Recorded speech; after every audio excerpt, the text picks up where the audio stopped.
जय भीम।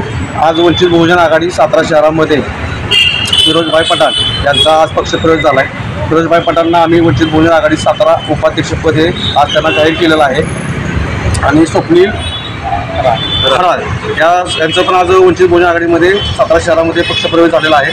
त्यांना आज आम्ही सातारा शहर सचिव हे आज पद देण्यात दिलेलं आहे।